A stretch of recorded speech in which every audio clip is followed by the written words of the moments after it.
Well, hello everyone. Welcome back to Speaking Spurs and me, Kieran, talking all things Tottenham. A night when there should be disappointment because that unbeaten record in the Premier League has finally gone. On the same week that Arsenal lose a game as well to ruin their unbeaten start to the Premier League. Manchester City have taken the initiative. They are top of the league. We had the chance to leapfrog them again, but it didn't happen. And I should be sitting here after a 4-1 defeat in the Premier League, especially to Chelsea, bitterly disappointed. But instead, sitting here with pride because the players that were out on that pitch that hadn't let us down put in an amazing shift. I have never seen a Tottenham team lose 4-1 at home and get a standing ovation from the fans. It's incredible. First of all, apologies if the sound isn't as good as it normally is. I'm away on holiday and my microphone that I normally use has decided that it needs charging, and I've been down the pub watching the game. I'm in Northumberland at the moment, so as you can imagine, not many people watching Tottenham versus Chelsea, so it was quite nice to have a massive screen TV with the amazing words of Gary Neville blasted out in front of me. But look, nonetheless, the lads did us proud. I would have loved to have kept the unbeaten record. Also, apologies for the lighting, but this room is very dark and I've got a really weird lampshade above me that's very dark. I've got a lamp in the back corner, a lamp by my side here, and then this behind me. So apologies that the setting's not quite what it normally is, but hey, I'm making a video whilst away. So yeah, let's just dive into it. A 4-1 loss where Dejan Kulusevski gets the credit for the goal, albeit a wicked deflection. But actually, I've been moaning recently that he doesn't shoot enough. Confidence had gone. Took the initiative, cut inside, took the shot. It deflects. It would have been on target anyway, which is why he's credited with the goal. But on 33 minutes, Christian Romero gets himself sent off. A guy that has been given the vice-captaincy this season and has actually been brilliant. You know, at one point he hadn't made a single foul in the Premier League. But nonetheless gets himself sent off. Had already made a couple of stupid challenges in this game. He made a kick out which was deemed as petulance rather than dangerous. I mean, Colwill should be ashamed of himself when he was tapped in the back of the leg by Romero and decided to throw himself to the floor. Then Destiny Udogie, who was already on a yellow card, could have been sent off for that. The reason why he wasn't is because Raheem Sterling is a quick player. Had it not been a player of Raheem Sterling's awareness and speed, Udogie would have gone right through them with studs up 2-footed and been sent off. He did get the ball, yes, but probably should have been sent off in that moment, but not getting the player because of Raheem Sterling's ability to move out the way is why that happened. But yeah, it was one of those where plenty of action, plenty of goals go in. Chelsea had their moments.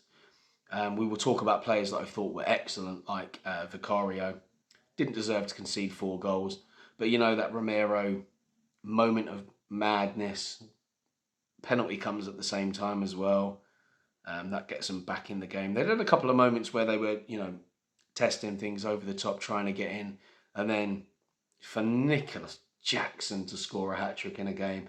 I mean, the guy is terrible. The way they were celebrating was if they'd beaten this absolute mammoth of a team with 12 men on the pitch, not 9. It was absolutely disgraceful. So Jackson will be feeling a lot of confidence from scoring a hat-trick, but really, you know, when your centre-backs are Eric Dier and Pierre-Emile Hojbjerg, says a lot. But look, let's get into it. We'll talk about the players that were on the pitch. So the starting lineup for the game: Vicario in goal, Porro at right back, Romero and Van de Ven as your centre backs, and Udogie had come through his fitness test and was able to play. Then your midfield of Pat Matasar, Yves Bissouma, James Maddison, Dejan Kulusevski, Sonny, and Brennan Johnson came in for Richarlison. So it's pretty much a full strength lineup. Yeah. It's absolute madness to think that we started with that lineup and somehow we managed to have it so there were only 3 outfield players that remained from that starting lineup on the pitch because 2 were sent off and the others were substituted. So Pochettino marks his return to Tottenham with a 4-1 victory against the 9 players, which doesn't tell even half the story on a breathtaking Monday Night Football.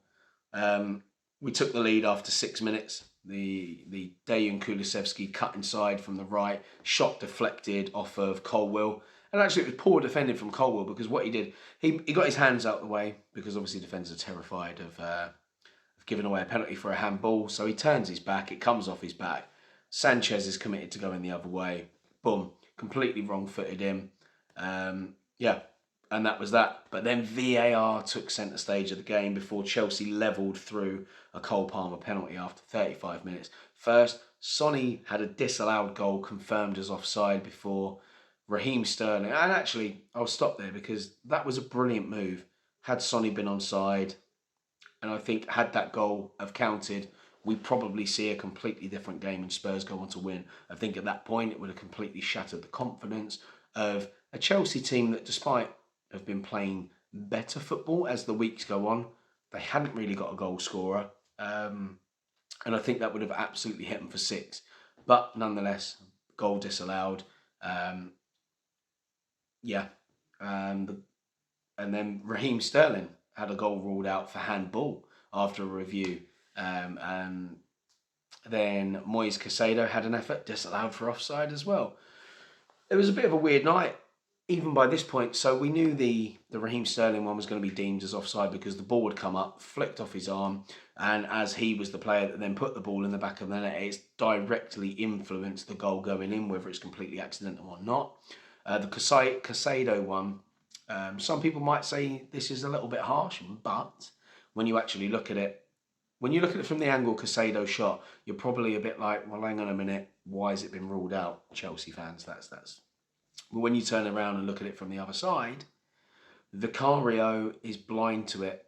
It comes through the legs of Jackson.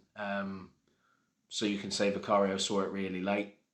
And actually, he wasn't far off getting it. And also for the penalty as well from Cole Palmer.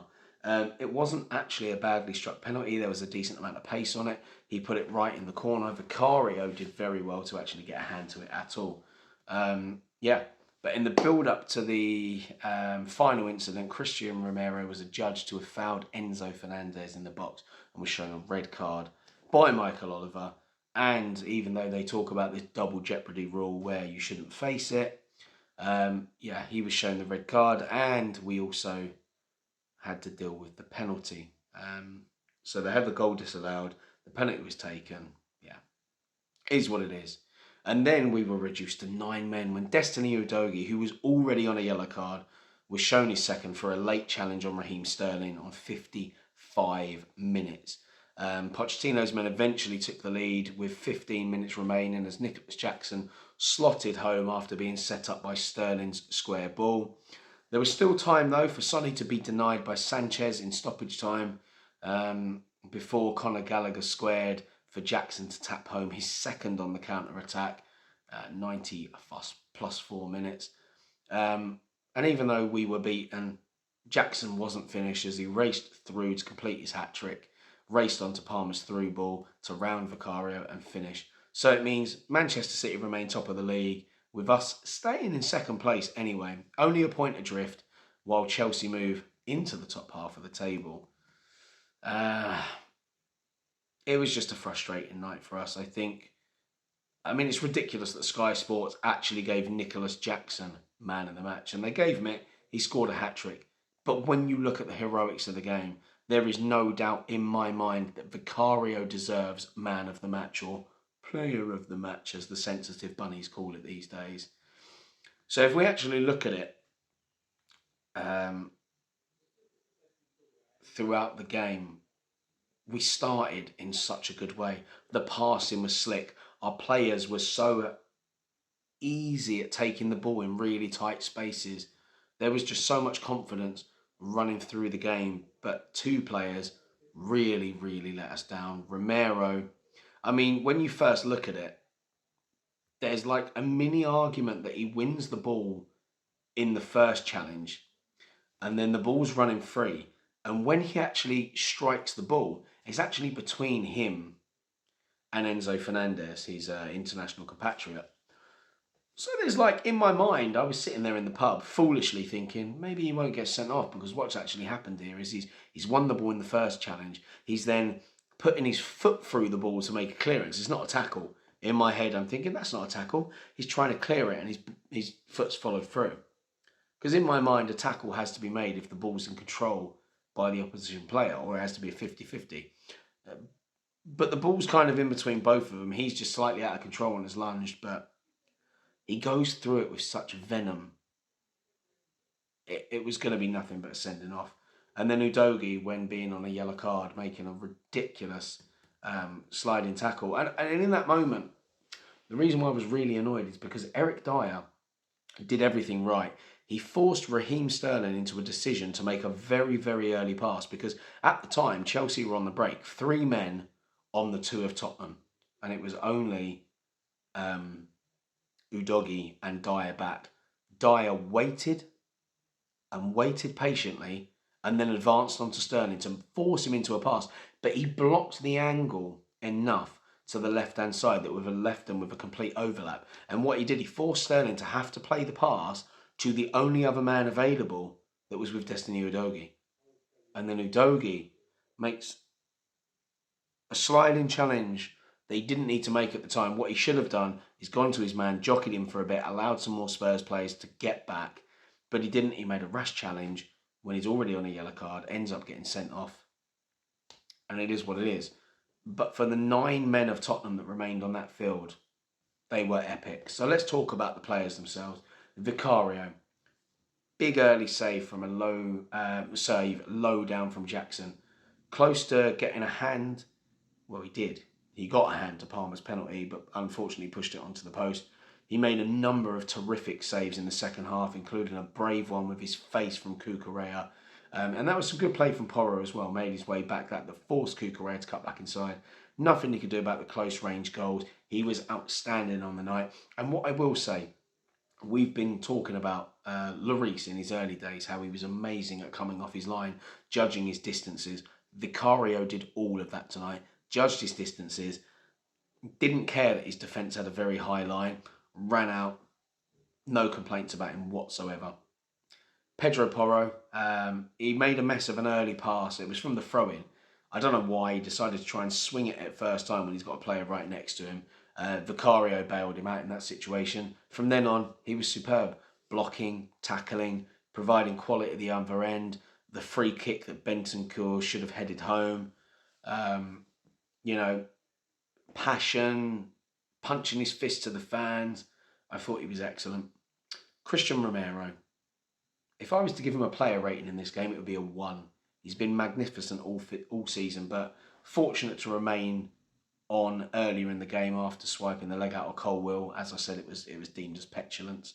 And Colwill shouldn't have gone down. It was not enough to knock anyone to the floor. But rather than thanking his lucky stars, he instead flew that challenge into Fernandez, high up on the follow-up, got the red card and gave us a penalty. Conceded a penalty. It was reckless and unreliable from Romero. It was almost like he was back to the Romero that we had last season. Couldn't be more disappointed in him, and I hope he gets an absolute rollicking and we don't see that again. And as if that wasn't enough, so Destiny Udogie, red card, Romero red card. Knowing that Romero's was a straight red card as well, knowing we're going to miss him for 3 games. Mickey van der Ven, who has been incredible for us, started the game really well, but we could be without him for a while now after he pulled up while sprinting and fell to the floor holding his hamstring. Now, I've had one of these before. They are painful. So what happens is he starts chasing back at a slight angle and then has to straighten up. That change of direction while sprinting. And if you haven't done this before to your leg, you won't understand. But when you go from standing into a full sprint with a change of direction, it's very dangerous for the muscles, especially when you're a quicker person. So I don't know how long he's going to be out for, but he seemed in a lot of pain. He tried to walk off the pitch. It did not work, and he was limping hard, had to be carried off in the end, and that is a big loss. So not only is Romero out for 3 games, we have no idea how long Mickey van der Ven is going to be out for. And he looked in pain. So then moving on to Desti Udogie, back into the team and picked up the early yellow card for a challenge that VAR checked for a red. He then picked up his second yellow card early in the second half for a challenge that didn't need to be made, out wide on Sterling just after the young Italian made a good interception in his box. And it's strange to think that when we played Arsenal, he picked up the early yellow card when he's up against Saka, another quick, in-form player. So you think he picks up the early yellow card, you know what, he's probably going to be all right. But we should have known he wasn't, because ultimately the game was very feisty, as it often is against Chelsea, and Udogie just lost his head. And he gone. Moving into the midfield, Pap Matasar got the early assist for his ball out wide. Worked hard, but when Udogie went off, the Senegal's own yellow card meant Postecoglou had no choice but take him off for some fresh unbooked legs in Bentancur. And it's annoying because I think Sarr's a very good player. His energy definitely could have done us a favour in this game, but the yellow card just made it too much of a risk to keep him on. His midfield partner, Yves Bissouma, showed plenty of quality in the centre of the pitch against the extra numbers. So it was hard for him to use the ball well. He tried, but ultimately, Chelsea just had the extra bodies in there, and it meant a lot of what we did was kind of rushed. James Maddison played a great quick through ball to Sarr in the build-up to the early goal. It was a magnificent ball. I don't know if it was actually meant for Sarr or Bazuma. I don't care which one it was meant for, but the way he picked it up deep, played that curling ball through along the floor was exquisite. Went down without any contact in the first half, holding his heel, came off soon after. So, another massive, massive loss. This is a guy that it kind of does the job of two players. His movement is excellent. His trickery on the ball is incredible. But yeah, from that moment, you think about it, red card to one centre-back, injury to another centre-back, James Maddison, our creator, going off, Udogie getting sent off. That's four of your best players. I say best. Four of your most influential players so far this season, all having to go off.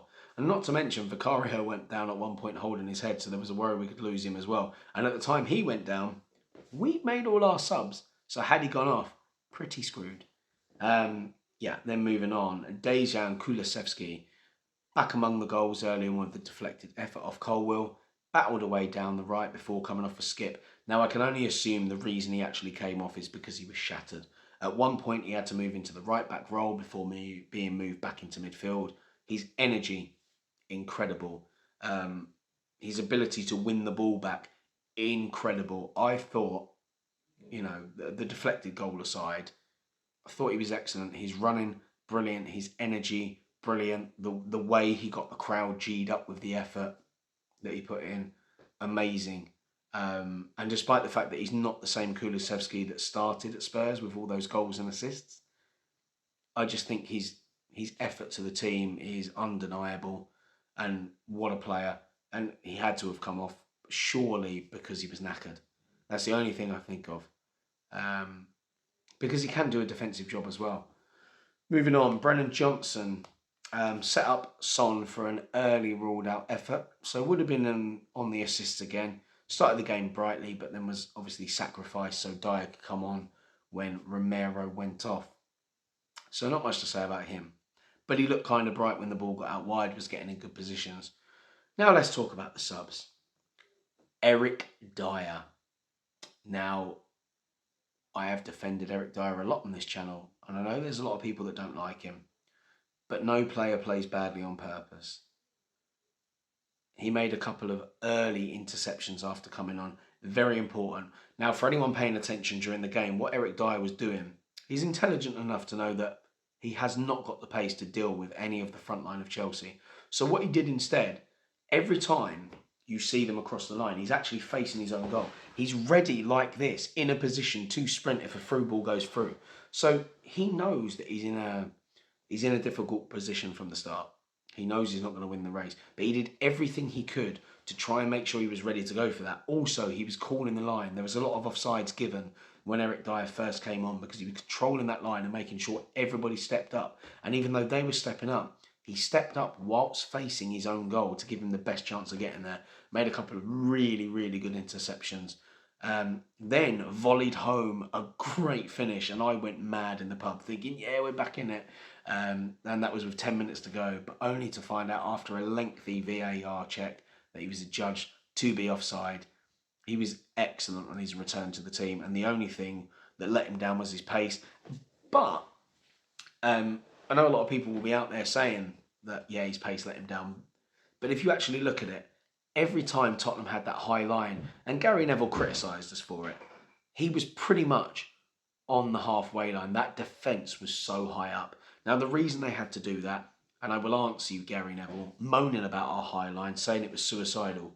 You've gone 2-1 down.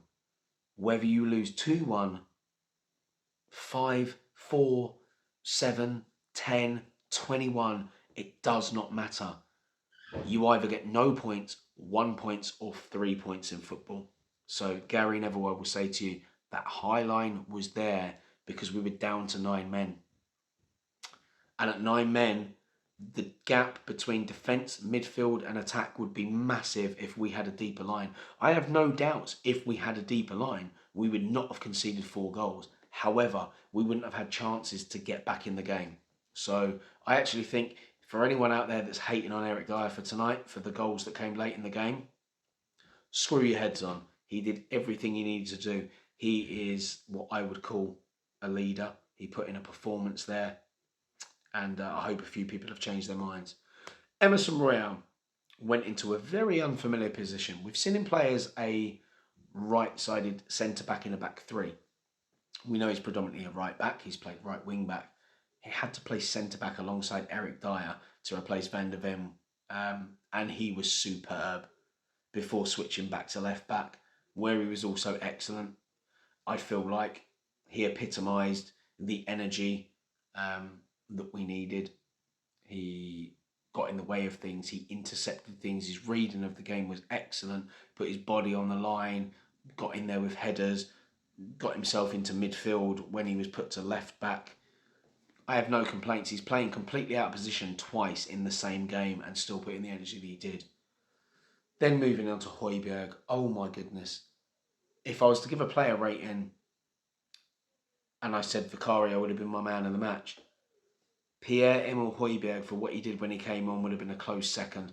Slotted into central defence after Udogie's red card, and soon made a terrific goal line block where he flicked the ball up off of somewhere in between his knee and his quad over up onto the bar, and he celebrated it like it was a goal itself and that he'd won us the game. It was fantastic in the back line. His pace, obviously, especially next to Dier, who's also not quick, was always going to be tested. But he drove the team on before the late goals as well. Even though he's meant to be playing centre-back, he still appeared in midfield. He still went up the pitch. He was chasing players down. And do you know what? There's a lot of Pierre-Emile Hojbjerg haters out there as well. And I'm so glad that I've always stuck up for him. And I'm so glad I've always stuck up for Dier, because those two players, with their experience, nearly got us through that game. Had Udogie not have been sent off, I don't think we lose this game. I think at 10-man Tottenham, we managed to at least hold on for a draw. The 9 men is what killed us, not the players that were out there. Hojbjerg was fantastic. To be sacrificed to play at centre-back, knowing he's meant to be a holding midfielder, and put in the performance he did. Anyone that's ever criticised him, you need to get your head out your backside and praise this guy. Oliver Skipp came on as well. Brought plenty of energy. Made a terrific interception in our box. Played a great through ball to Son, which could have been a late leveller. So yeah, he did well when he came on as well. And that interception in the box was so important and crucial at that time in the game. Rodrigo Bentancur brought his quality to the lesser numbers in midfield. Reminded everyone what he'll bring when he's sharp and flying.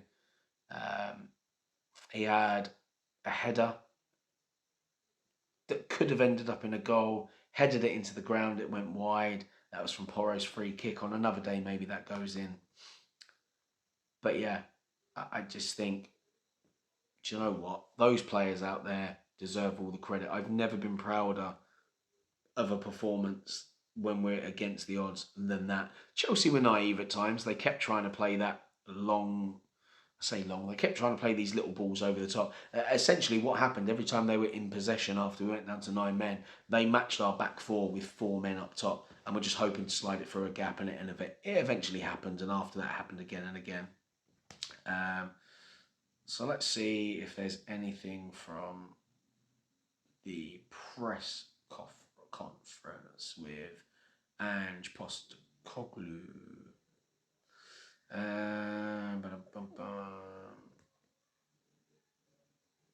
Right. On Maddison's injury, so Postecoglou has said he got a knock to the ankle. We were down 1 man already. It made sense to make a couple of changes at that point. So as I thought when I was watching the game, the Maddison thing was just a precaution. He probably thought, look, we're down. It's going to be a tough game. It makes sense to make a more defensive change, protect Maddison, because chances are we're not going to come out of this game with a win. And Maddison's not that defensive a player anyway. We weren't looking as dangerous on the break at this point. So yeah. On VAR, how long it took to make decisions, he said, look, I don't like it. It's the way the game is going. Some of it's self-inflicted, because if we come out every week complaining about decisions, that is what will happen. Every decision gets forensically checked, and we will be sitting around for a long time in every game trying to figure out what's going on. I don't like it, but I'm probably in the wilderness with that, because I kept getting told that that's where we want to go. I'm too old school. I respect the referee's decision, right or wrong, but it is the way the game is going. And actually, he got booked himself in the game. I wasn't completely sure what it was for at the time, but it is what it is. He said there was a fair bit going on, a lot of VAR interventions, a hard game for me to analyse, but I'm very proud of the players. Right to the end, they were trying to create something for us. The players couldn't give any more than they did. Part of this game is will, effort and determination, and they showed that. Talking about the high line, he said, it's just who we are, mate. It is who we are and who we will be for as long as I'm here. If we go down to 5 men, we will have a go. And do you know what? This is what I like. Despite the fact that we were down to 9 men, he had the high line, we were still going for it. Unfortunately, because we had 9 men and they had 11, it's harder to pick up players, because in the final third, they can have 2 men on every one of ours. So it made it difficult. We gave the ball away a lot, but at least we were trying. And there were moments where Chelsea must have been thinking, do you know what? They're not out of the game here. We even had the ball in the back of the net with a great finish from Eric Dier that, if not for offside, it would have got us back in the game and level. It's just frustrating, because I feel like he didn't deserve to have that home record that he's had since November 2020 tarnished because of 2 players. And, you know, he said, look, you left the result. You don't want to lose at home. So proud of the players' efforts and desires to keep going. The fallout we're going to have to deal with. On the injuries, especially to Van de Ven, he said, look, it's early on. With Mickey, it's a pretty significant one. And as I've already explained, look, I've had that kind of injury myself, and it's difficult. Talking about Romero's red card, he said he's a physical guy. It's a part of his strength. Today it was deemed he went too far. We just had to cop it. And I love the way he speaks. He's just very... He doesn't moan about stuff. He gets on with it. He tells it as it is, and I have massive respect for him. More on him about the VAR weights. He says, I'm old school and from a bygone era. I like the purity of the game. I want my team to play high energy, relentless attacking football. If we get a red card, we cop it and we keep going. Instead, we're all just standing around waiting for decisions. I'm just an old man shouting at the clouds, though. Cracks me up. Pochettino speaking as well. He said, I thought Tottenham were the better team in the first 15 minutes, and then we started to play better. I thought our performance was good. I thought that everything that happened in the game was fair. So he's saying as well, with the decisions that went against him, I'm assuming. Also, I think he supported Ange Postecoglou. They had a nice moment at the end where they were chatting, but he said, I agree with him. When I was here, they started to implement the VAR, and I said, I don't like it, but we had to support it. Now we're seeing things that are difficult to see. Today we played 110, 120 minutes, I don't know. is it 1 a.m. in the morning now? Brilliant. But it's nice to see that, some of the managers out there they don't agree with it as well. They think VAR is ridiculous. And I mean, I suppose in a way more decisions are being made that are correct, but it's just taking too long to get there. But it was a crazy goal for anyone that is a neutral. They would have really enjoyed the game. As a Spurs fan, I found it very, very difficult to watch at times. Very proud pretty much the whole way through once we went down to 9 men. But even when we were 11, you could see the players were being frustrated by Chelsea. And I said early on that I thought that Romero was starting to lose his head.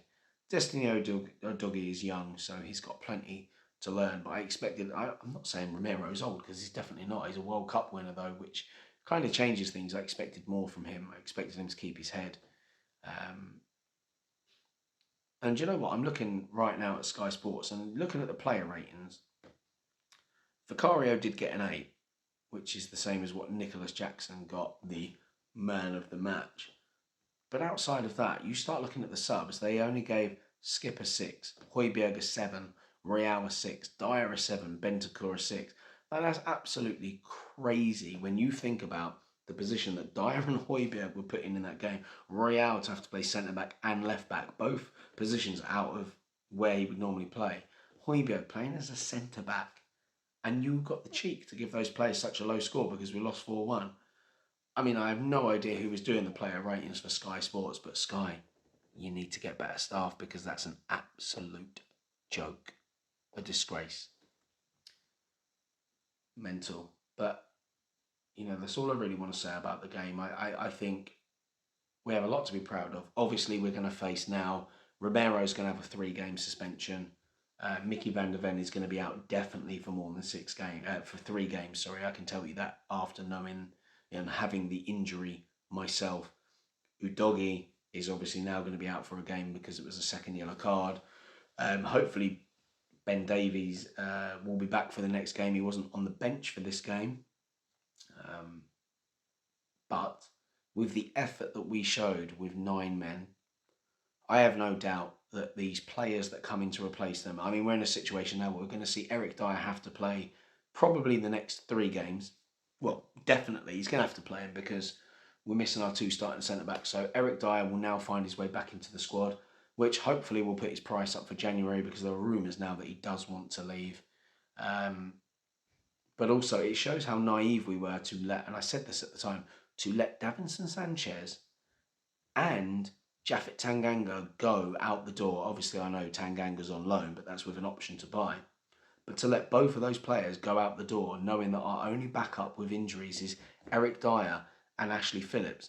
And Ashley Phillips, bear in mind, is a young player. The last thing we want to do is put him into a situation where he comes into the starting lineup and has a bad start to his Spurs life, because that stuff for some players, if you haven't got the right mentality, can stick with you. And I don't mind young players making mistakes at all. If he came in and he struggled, I wouldn't blame him whatsoever because he's forced into that situation. But I don't think he should have to be put there, which means we could end up seeing Emerson Royale at left back with Ben Davies as a second centre-back, or it will be the other way round. But either way, despite that, I think back to 11 players, even if Maddison is injured for the next game, Lo Celso is probably the logical option to step in if we're going to stick with a more attacking formation. But Hojbjerg naturally will probably step back into the midfield anyway. I don't see too many problems. I think we showed enough tonight with 9 men that tells me we can be confident in a few second string players coming into the starting lineup. So, very proud of the guys and the effort. 4-1 does not reflect the energy and just effort that those players put in. And I think we as Spurs fans, despite the loss, can be proud of what Ange Postecoglou has built and instilled in those players. For someone like Hojbjerg, who's been used as a bit part player, to come in and sacrifice himself at centre-back and do what he did, unbelievable. Eric Dier, no Premier League minutes, came in, made those early interceptions. All right, pace was exposed. But as I said, with a deeper line, I don't think we concede those goals. He was intelligent in the way he played, but ultimately just didn't have the pace to keep up. But look, fantastic from the players. And fingers crossed we crack on. Manchester City obviously have now got the upper hand, and I expect them to go from strength to strength. But I actually see this in a way as a positive because Postecoglou will be back there telling them players, with 9 men, you still managed to rattle Chelsea. We still created a couple of chances. Yes, they were from set pieces, but had we been a little bit more composed on the ball taken, and I know the way he plays this front foot football is he wants them to take a touch and move it on or play first time passes. I think had we maybe settled our nerves a little bit, maybe during the Vicario moment where he went down holding his head, had the players said, look, instead of 1 touches, take 2. Just take a little more time and pick out a pass to another player. Let's keep hold of the ball a little bit. But look, that's not the way they're ingrained at the moment. They're being told to play front foot football. So I have no real complaints in the way we played tonight. And I hope nobody else does. So that's all I've got to say tonight. Thanks for sticking around. I have been Kieran from Speaking Spurs. Don't forget to subscribe, like and comment. And until next time, come on you Spurs.